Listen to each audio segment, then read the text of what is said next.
নমস্কার, আমি অর্ণিক। আমার ক্যাফে দ্য রোয়াক্স, এটা মোটামুটি 6 বছর রানিং, 6 বছর কমপ্লিট হয়ে 7 বছরে পড়তে চললো। এখানে অনেকেই আসেন, বিভিন্ন মানুষজন আসেন, ছোট থেকে বড় বিভিন্ন মানুষজন আসেন। তো আমার কনসেপ্টটা হচ্ছে রোয়াক বেসড। মানুষের রকে বসে যেভাবে আড্ডা মারতো পুরোনো দিনে, ইভেন এখনও উত্তর কলকাতার বিভিন্ন জায়গায় রক রয়েছে, তো সেই জিনিসটাকেই আমি কনভার্ট করেছি একটা ছোট্টখাট্টো ফুড জয়েন্টে, স্ট্রিট ভেন্ডিং ফুড জয়েন্ট বা স্ট্রিট ভেন্ডিং ক্যাফে আপনি বলতে পারেন, ওপেন এয়ার ক্যাফে। তো অনেকে বুঝতে পারেন না, বিশেষত আমাদের বাঙালিদের মধ্যে বা আমাদের কলকাতায় যারা থাকেন, যে তাদের কাছে রোয়াক জিনিসটাই আস্তে আস্তে হারিয়ে যাচ্ছে, বা রোয়াক ব্যাপারটাই তাদের কাছে মানে জ্ঞাত নয়, রোয়াক ব্যাপারটা কি তারা জানেন না। তো এখানে অনেকেই গুগল দেখে বা বিভিন্ন জায়গা থেকে জেনে আসেন যে রোয়াক এরকম রয়েছে একটা ক্যাফে, কিন্তু আমার একটা বাড়ির মধ্যে ক্যাফেটা, এবং বাড়ির সামনে রোয়াক রয়েছে, ওখানে বসেন লোকজন আসলে, এবং গ্রিল তোলা থাকে যখন লোকজন কাস্টমাররা আসেন আর কি, তো গ্রিলটা নামানো হয় আর কি, তখন লোকজন সেখানে বসেন, এবং ভেতরে ছোট্ট একটি রুম রয়েছে যেখানে এখন বসে এই ভিডিওটা আমরা করছি, তো এখানে মানুষজন বসতে পারেন। তো মেন কনসেপ্ট হচ্ছে রোয়াক বেসড। এবার এখন বিশেষত ইয়াং জেনারেশনের মধ্যে ক্যাফে বলতে তারা বোঝেন যে ওয়েল ডেকোরেটেড একটা জায়গা, রেস্তোরাঁর মতো এসি রয়েছে, কিন্তু ব্যাপারটা আদতেও তা নয়।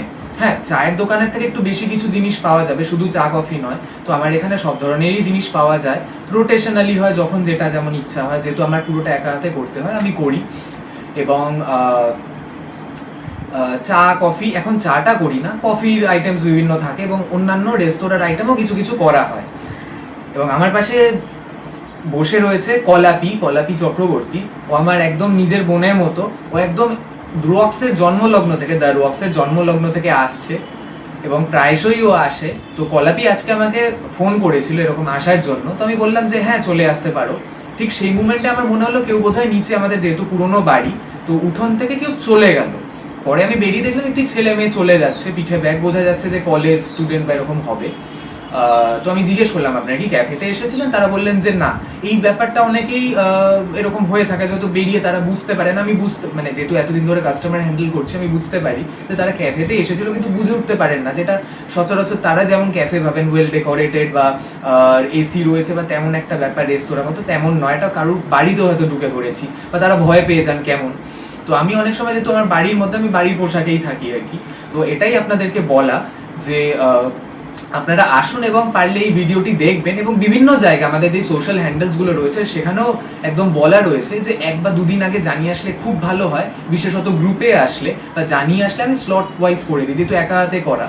কারণ অ্যাট এ টাইমে ধরুন অন্য আপনারা যে টাইমে আসছেন অন্য কাস্টমারও রয়েছে, সেক্ষেত্রে একটু মুশকিল হয়ে যায় বানানো, সার্ভ করা সব জিনিসটা। আর যদি নাও জানিয়ে আসেন তো কাইন্ডলি একটু ভেতরে ঢুকে অর্ণিকদা বলে ডাকলেও আপনারা রেসপন্স পাবেন। হ্যাঁ, তো আপনারা ভয় পাবেন না একদমই যে এটা কারোর বাড়ি তো বটেই, প্লাস এটা ক্যাফেও রয়েছে, যেহেতু বাড়ি বেস কনসেপ্ট, তাই জন্য একটু বাড়ির ভেতর ঢুকে জানালে কি তাহলে খুব সুবিধা হয়, কারণ ওটা রোয়াকের ওপর বসে যেহেতু, তো সবসময় বাইরে নাও থাকা যায়, বাইরে নাও দাঁড়ানো যায়। তো কাইন্ডলি আপনারা ভেতরে ঢুকে এসে যদি একটু অর্ণিকদা বা অর্ণিক বলে যদি ডাকেন তাহলে রেসপন্স পাবেন। ঘাবড়ে যাওয়ার কোনো ব্যাপার নেই, ভয় পাওয়ারও কোনো দরকার নেই। বিশেষত আমি ওকে পাশে রেখে বলছি, কারণ ও একজন মেয়ে এবং ও একাই আসে এখানে। এখন আগে বন্ধু বান্ধব আসতো, এখন বিভিন্ন সময় কাজকর্মের দরুন ও একা অনেক সময় আসে। তো ভয় পাওয়ার কোনো ব্যাপার নেই, না হলে এতদিন ধরে আমার ক্যাফে আর কি চলতো না, যে করেই হোক সেটা চলতো না। তো ভয় পাবেন না, বিশেষত আমি মেয়েদেরকে বা মহিলাদেরকে বলছি। তো যদি দেখেন যে বন্ধ, পুরোনো বাড়ি দেখে ভাববেন না যে এটা এরকম কি ব্যাপার। আমি যদি বেরিয়ে আসি বা কেউ যদি অ্যাড্রেসও করে আপনাকে এসে, তো বলবেন ব্যাপারটা, অন্তত এড়িয়ে যাবেন না, এইটুকুই আমার বলা। ফোন নাম্বার তো দেওয়াই আছে, কারণ আপনারা যদি চান ফোন করে আসবেন, ফোন করেও আসতে পারেন। যদি না চান হুট করে আসবেন, ঢোকার মুখে একটা ফোন বা আপনারা ঢুকেও অর্ণিক বলে ডাকলেও হয়ে যাবে। তো আপনারা প্লিজ দয়া করে, এরকম অনেকে আছে যে পালিয়ে যায় বা হয়তো এরকম বলছে না আমরা আসিনি, ইভেন নিজের নাম পর্যন্ত মিথ্যে বলে, হয়তো কল করেছেন তারা। যেহেতু অনেকে গুগলে দেখে আসে, বেশিরভাগ সময় মানুষেরা গুগলে দেখে আসে এখন, ওই জন্য তো তারা ঘাবড়ে যায় ব্যাপারটা কনসেপ্টের ওপরে। তো আমরা চেষ্টা করব এটাকে দাদাকে বলেই যে এটা গুগলেও যাতে ছাড়া হয় ভিডিওটা, কাইন্ডলি সবাই যেন দেখে এবং ওখানে যেন মেনশন করা থাকে এই ব্যাপারটা লিখে, তো সুবিধা হবে। হ্যাঁ, আর আমার আরেকটা জিনিস বলার রয়েছে, গুগলে অনেক সময় অনেক ধরনের গ্লিচ হয় বিভিন্ন ক্ষেত্রে। তো নিশ্চয়ই আমাদের নিজেদের জায়গা, তো সেটা নিশ্চয়ই কোনো বিদেশি কোম্পানি বা আমি কাউকে পার্সোনালি অ্যাটাক করছি না, তবে আমি বলবো যে নিজেদের জায়গা মানে আমরা নিজেরা খুঁজে নেব, কিন্তু কোনো সোশ্যাল মিডিয়ায় অন আছে কি নেই, ওপেন আছে কি নেই সেইটা দেখে আমরা বিচার করব না। যেমন কালকে একটি ঘটনা ঘটেছে যে ও ছিল তখন, কলাপি ছিল, আমি তখনও ওপেন করিনি, আমাদের 12টা 12:30টায় মোটামুটি ওপেন হয়। তার আগে একজন ভদ্রলোক এসেছিলেন, তিনি ফরেনার, ব্রিটিশ উনি আর কি, ইংল্যান্ড থেকে এসেছেন। তো উনি এখন সুইজারল্যান্ডে থাকেন। উনি কিন্তু পদার্থবিজ্ঞানী, তিনি একজন সায়েন্টিস্ট, এবং সার্নে যে গবেষণার যে ব্যাপারটা কেন্দ্র রয়েছে, তো ওখানে ওই যে নিউক্লিয়ার কোলাইডার এরকম তৈরি করা হয়, তো বিগ ব্যাং যেই ব্যাপারটা ঘটানো হয়, তো সেখানে তার মধ্যে একজন কিন্তু উনি একজন বিজ্ঞানী এবং বিভিন্ন জায়গায় পৃথিবীতে ভ্রমণ করেন। তো তিনি রোয়াকে বসে পা তুলে বসেছেন। তো সেই ক্ষেত্রে আমি অনেক সময় দেখি এখানকার বাঙালি বা আমাদের এখানকার মানুষজন তারা নাক শিটকন, হ্যাঁ কারোর পার্সোনালি পছন্দ হতেই পারে বা নাও হতে পারে, সেটা তাদের ব্যাপার, কিন্তু কখনো কখনো একটু মানে নিজেই কনসেপ্ট। অ্যাকচুয়ালি এই রোয়াকে বসার কনসেপ্টটা তো এই নর্থ কলকাতার মধ্যেই আবদ্ধ, সাউথ কলকাতায় নেই। নেই আমি কাউকে বলছি না যে নেই, একদম হয়তো থাকতেও পারে, আমার জানার কোনো ইয়ে নেই, বাট এটা মানে কেন্দ্রবিন্দুটা হচ্ছে নর্থে। তো আমরা ছোটবেলা থেকে, যেহেতু আমিও নর্থে থাকি, তো আমরা ছোটবেলা থেকেই দেখে বড় হয়েছি, বাবা জ্যাঠা কাকারা সবাই রোয়াকে বসে আড্ডা, চা খাওয়া সবকিছু এখানে, ইভেন মুড়ি ফুড়ি সন্ধ্যের টিফিনটাই ওখানে বসেই হতো। তো এই থ্রুতেই দাদা এই ক্যাফেটা বানিয়েছে। তো সেরকম ভাবে অত ঘাবড়ে যাওয়ার বা ওরকম ব্যাপারটা না ইয়ে করাটাই বেটার।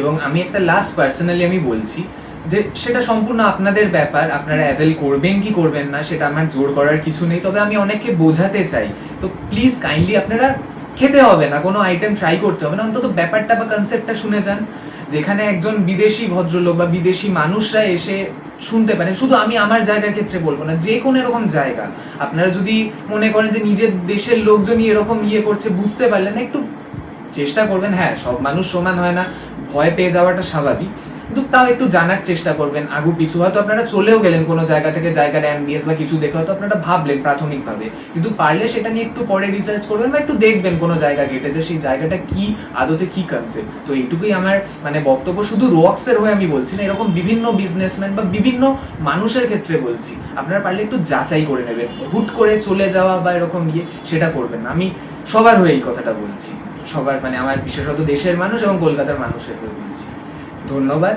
এবং মানে কলাপি তোমাকেও অনেক অনেক ধন্যবাদ, তুমি এতদিন ধরে আসছো। সব থেকে আমার এই জিনিসটা ভালো লাগে যে অনেকে ভয় পেয়ে চলে যায়, বিশেষত মহিলাদের মধ্যে আমি দেখি।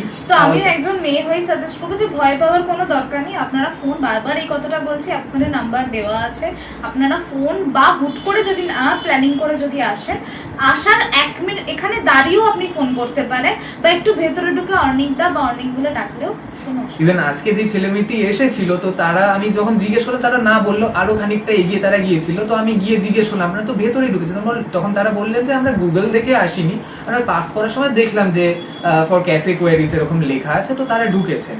কিন্তু তারা ওই যে একটা মিথ্যাচার কাইন্ড অফ, আমি তাদেরকে দোষ দিচ্ছি না, হয়তো তারা ঘাবড়ে গিয়ে ভয় পেয়ে বলেছেন, কিন্তু সেই মুমেন্টে আবার হয়েছে যে আমি ভুলবশত ওই কলাবিকেই কল করতে গিয়ে যে কত দূর আছো তুমি এরকম, তো আরেকজনের কাছে কল চলে যায়। তখন সেই ছেলেটি এখানকার নয়, তো থাকে মানে প্রবাসী বাঙালি আর কি, ভারতের মধ্যেই থাকে, তবে পশ্চিমবঙ্গে নয়। তো সে ফিরছে, সে আমাকে বললো যে এই নাম্বার থেকে কল এসেছে, আপ কন বল রে হো, সেও ভুলে গেছে।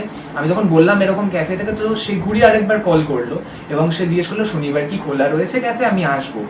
খুব সুন্দর ব্যবহার করলো এবং জিজ্ঞেস করছে কেমন কি চলছে, কি ব্যাপার, আরো কি কি করছি না করছি। তো সেটাই ভালো লাগে যে বাঙালির অনেকে বাঙালি হয়ে বাঙালিদের এই জিনিসটা বোঝে না। তো পারলে একটু সাপোর্ট করবেন সবাইকে, আমি শুধু রক্সের হয়ে বলছি না, সবার জন্য বলছি।